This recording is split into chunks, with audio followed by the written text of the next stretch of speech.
पीयूष झा जी, बिहार से। महाराज जी, आपके चरणों में दंडवत प्रणाम। महाराज जी, अगर मैं एक आत्मा हूँ और आत्मा का परमात्मा से संबंध पहले अगर ये शब्द हटा दो। अगर संशयात्मक शब्द है। अगर नहीं, अगर में मतलब होता है कि माना कि मैं एक आत्मा हूं। नहीं है, हम आत्मस्वरूप, हम देह थोड़ी है। पहले इसका ऑपरेशन कर लियो अगर का। मेरा टेबल, मेरी घड़ी, इससे प्रतीत होता मैं घड़ी नहीं हूं, मैं टेबल नहीं हूं। समझ में आ गया ना? मेरा हाथ, मेरा पांव, मेरा आंख, मेरा कान, में पूरे ढांचे को क्या कहा जाता है? मेरा शरीर नहीं कहा जाता। जो मेरा है वो मैं नहीं हो सकता, मतलब शरीर नहीं है आप। अगर शब्द हटाइए, अब अंदर घुसिए इसके।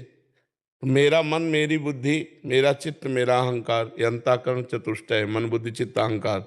और मेरी इंद्रियां, मतलब जो मेरा है, मेरी है, वो मैं नहीं हो सकता। मतलब ये सूक्ष्म शरीर भी मैं नहीं है।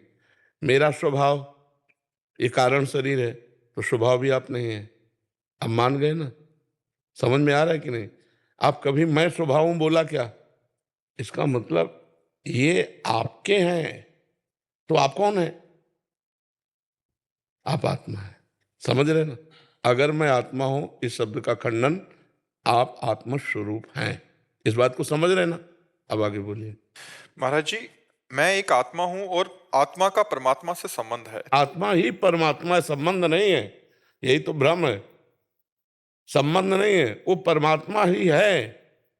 तुम अपने को अलग इस रूप के कारण देखकर मान रहे हो। आपने देखा है क्या उस आत्मा को? जो तुम हो तो कभी मिले हो अपने से? नहीं मिले। उसके लिए साधना की जाती है, उसके लिए तपस्या की जाती है, तब शरीरों का राग नष्ट होता है अपने स्वरूप। तो जो अपना स्वरूप है, तो जानत तुम्हें तुम्हें हो जाए, सोई जाने जे देहु जनाई।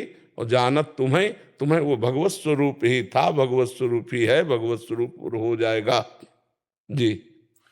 महाराज जी, ये आत्मा इस नाशवान शरीर को परमात्मा में लगाकर इसे जन्म मरण के चक्कर से मुक्ति क्यों नहीं करवा देती? कौन? आत्मा। क्योंकि वो आत्मा आप है। आप अपने को भूलकर शरीर मान करके भोगों में जाएंगे तो कौन मना करेगा? आप हटिए, अभी हट जाएंगे आप ही तो हैं आत्मस्वरूप। तो आपने अपने को, आपको ये मान लिया। अब इसको जब माना कि मैं पुरुष, तो फिर स्त्री में आकर्षण, फिर भोग, नाना प्रकार की दुर्गति, वही फंस गए। हटो। जो जाना कि मैं शरीर नहीं हूं, वो तपस्या प्राण होकर इंद्रियों को वश में करके भगवत प्राप्त हो गया।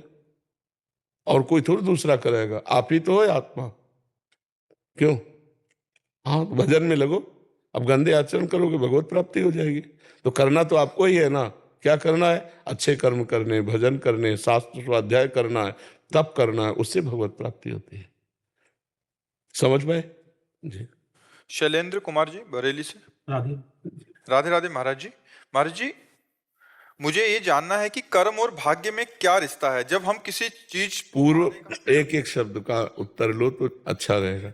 भाग्य कहते हैं पूर्व में जो किए हुए कर्म है, उन कर्मों से जो कुछ कर्म निकाल करके शुभ और अशुभ, सुख और दुख देने वाले इस शरीर की रचना हुई, उसे भाग्य कहते हैं। अब जो हमसे नए कर्म होते हैं, उनको कर्म कहा जाता है। कर्म और भाग्य में अंतर है। पूर्व के किए हुए कर्मों के परिणाम स्वरूप जो मुझे देह मिली, ये भाग्य से मिली है। अब जो हमसे होगा क्रिया, उसे कर्म कहते हैं। उन कर्मों में दो विभाग हैं, पाप कर्म और पुण्य कर्म। अगर हम पुण्य कर्म करते हैं तो सुख मिलेगा, पाप कर्म करते हैं तो दुख मिलेगा। आगे अभी नहीं, अभी तो भाग्य का चलेगा चक्कर। अगर हम भजन करते हैं तो भाग्य को रोक कर यहीं मिटा करके भगवत प्राप्ति कर लेते हैं। समझ पा रहे हो?